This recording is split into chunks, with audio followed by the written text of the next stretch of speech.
I'm finally back with another LEGO City update because I decided to take a bit of a break from the airport and focus more on the rural area of the city. And right off the bat, I'm starting off with actually quite an illegal build. You'll see that in just a second, because first of all, I wanted to achieve a sort of brick-built stone bridge across the stream, and these are the illegal things I was talking about just a second ago. For the brick-built arch crossing the stream, I've now only connected plates using one stud, and the other, well, is just laying on top of these studs, not really connected, and therefore I achieved this sort of half circle. At the moment, the entire thing is still quite a bit wobbly, and therefore I now had to create this sort of frame in order to lock everything into place. I had to use quite a few jumper plates in order to make all these gaps as tiny as possible. And then this is already the second illegal building technique of today's video.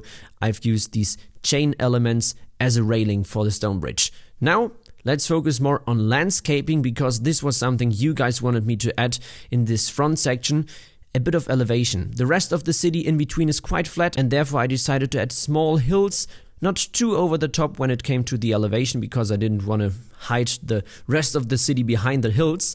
And then right there, this is a beast of a tree, I tell you that. 2 hours it took me to build because of the size, but this is also why I've chosen to give it this prime spot right on top of the hill. Also decided to add a few flowers to make it look a bit more friendly, I guess. Next up, I used these really flexible cable pieces in order to create the fence surrounding the future sheep pasture. And this is a building technique I've now used for the very first time. It's of course a bit fragile, because all you have to do is connect these antennas with the small circle at the end of each cable. And then also, since the cables are quite long, I always added a second antenna in order to make it look as if there were more posts. I've then of course also experimented with different variants of this building technique, for example adding 4 cables, but I thought this looked a little bit weird and therefore decided to stick with 2 cables for the fence itself. These were now the sheep I added. Of course, what's really important right there is to add them at an angle as well. Otherwise, well, you'll see that with the cows I'll add in just a bit. If you can only place animals at 90 degrees, everything looks a bit weird, to be honest. After having added a bit of vegetation, of course not as much as surrounding the pasture, I still needed to add one thing I forgot earlier, of course the gate farmers can use as an entrance. Then it was time for more landscaping, most importantly adding the different paths connecting the individual sections of this area in front. Then, as I mentioned earlier, the surrounding vegetation where no animals can actually eat the grass is of course much denser than the rest. There you can, by the way, see the 90-degree angled cow I was talking about. I honestly don't like that. I'll still need to work on that. But now let's continue with the next detail I wanted to add, and maybe you can actually guess what this is supposed to be.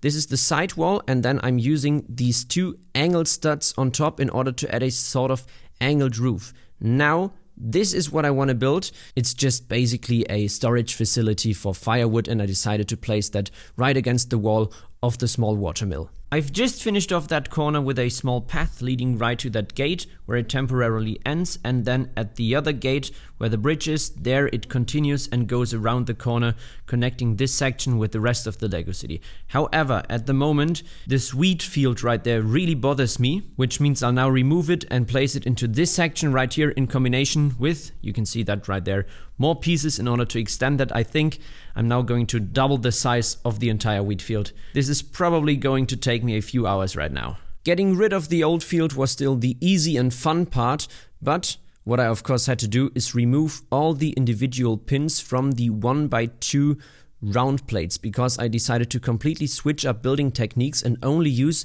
limb elements as a foundation. The reason for that is, you'll see that in just a second, that you get really organic small gaps in between the different pins and bars of the wheat field. By the way, this entire speed build right there took me 2.5 hours to build, while my brother was preparing all the individual bars with these Technic pins on top in order to then actually represent the wheat. This is quite a common building technique used in the LEGO community. Of course, I still needed to add the necessary details, for example the scarecrow right there. And then, while I was adding vegetation following disaster struck, I spilled about 2,000 1x1 studs in green onto a green finished surface, something that is basically impossible to clean up except you use a vacuum cleaner, and this is exactly what I did. I completely cleaned that out, removed the back, and then simply sucked up all the 2,000 studs, which honestly sounded really wild.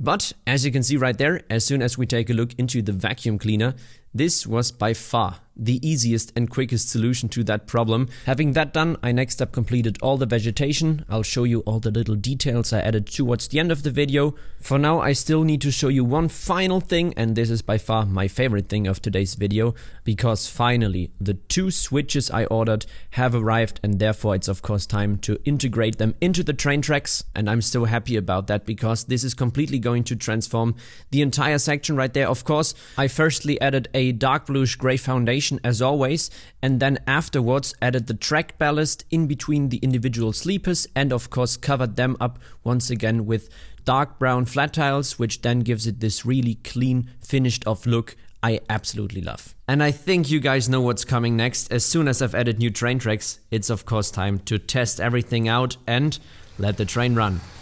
Just take a look at how smoothly this now runs around the corner. No comparison to what it was like before. Now back there we once again disappear for a few seconds.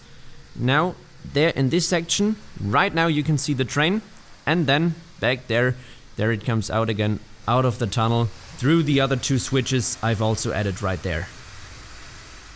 I of course also promised to show you the small details I've added. For example, right there, the guy with a chainsaw currently cutting firewood and storing it right there. Then I also placed a few minifigures all around this area right here in front. Just small stories going on. And then onto the next problem, the cow problem we have. Of course, the 2 only normal positions I can place cows in are 90-degree angled cows, which looks absolutely stupid, and now means I'll probably use one stud right at the corner and then have the rest of the cow sort of floating, which also looks weird, I guess, but well, what other option do I have? I mean, this I guess is somewhat okay, but well, these are the cow problems you have when building Lego. This, by the way, is a problem I don't have when adding sheep, because I can naturally place them at an angle. When it comes to the wheat field, I plan on extending it into this entire section in front of the train tracks right there, doubling or tripling it in size, which of course means I still have to spend several more hours on placing little pins and bars into these limb elements, but that's for a different time right now.